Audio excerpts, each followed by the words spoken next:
Jonathan Taylor, Christian McCaffrey, Austin Eckler, Derrick Henry, Najee Harris. This is round one.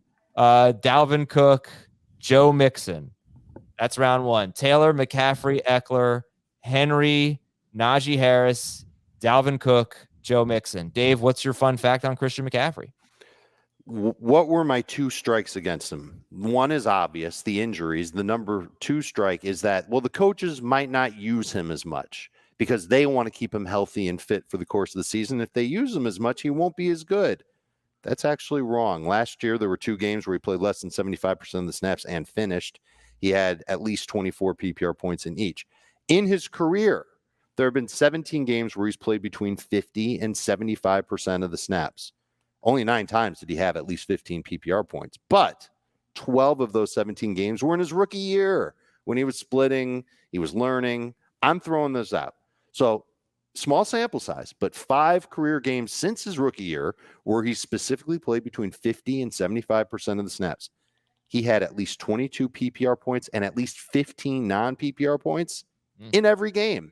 Wow. So I can't say that Christian McCaffrey is going to be limited and only, air quotes, get you 16 or 17 PPR points per game. I can't say that anymore. His track record suggests that even when he's not playing 80% of the snaps, he's still very productive, or at least has the chance to be very productive. Hey, Dave. What's up? That's just an Azer stat. It is a little bit of an Azer stat. I love it. I'm blown away. That's great stuff. And everybody knows how great he is.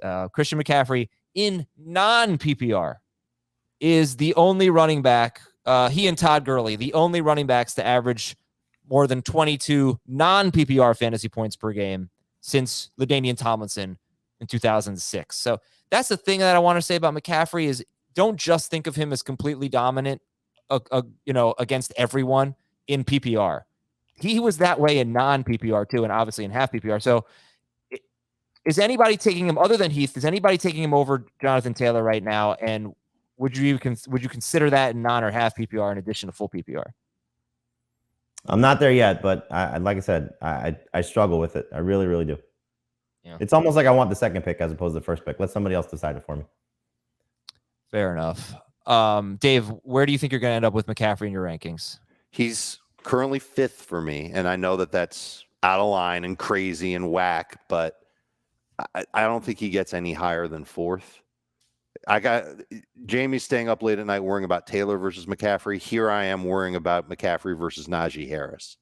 In PPR, that's something that I could potentially do. And it's just like the other thing that I think about is it's what we talked about on the show a couple of days ago. How many games does he have to play in order to justify being your first round pick? And I think the answer I came up with, I think everybody can have a different answer.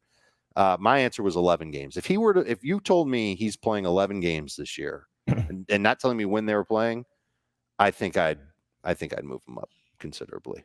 Okay. I think I'm ready to just take the plunge. He's definitely going to be 1 or 2 for me. If we look at and the other part of it is, do you believe that there are enough running backs through the middle rounds of your fantasy draft where if McCaffrey were to go down, you would have somebody on your team ready to replace him and be at least at an RB2 level? And if you think the answer to that question is yeah, and the answer to that question really might be yeah this year, then that should embolden you even more to take McCaffrey. Well, I think it's not just that, though. It's a matter of,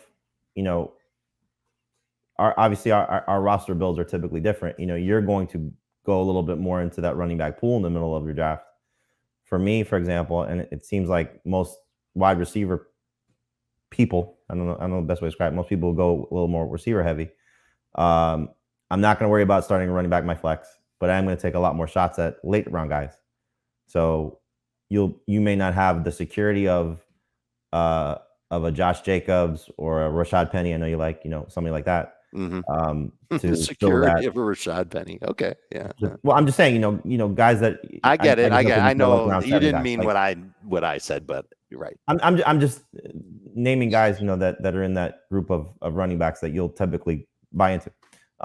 For me, like if I draft McCaffrey, like the way you built your team, Adam, with the pick by pick, you didn't necessarily say, okay, I have to have a McCaffrey replacement. No, I just And threw. that's the way I would approach it too. Like I'm not drafting to draft a McCaffrey replacement. I like to have one, but it's not going to be my focus. I don't draft McCaffrey and then get terrified and say, You can't. "Oh, I'm gonna back him up." No one will who takes him. If you Right. draft No him, one just will who draft takes him him. with the top 2 pick. Yeah, if you draft him, just draft him and do what you would ordinarily do with a stud running back. Don't try to compensate for a potential injury, except maybe taking Deontay Foreman, who could be an RB2. He's not going to. Well, I mean, look, maybe. for what it's worth, Mike Davis was an RB2 2 years ago when he stepped. He was an into the RB1. He finished as a top 12 running back that year. It was insane. Well, I mean, it was so top heavy though. It was, but yeah.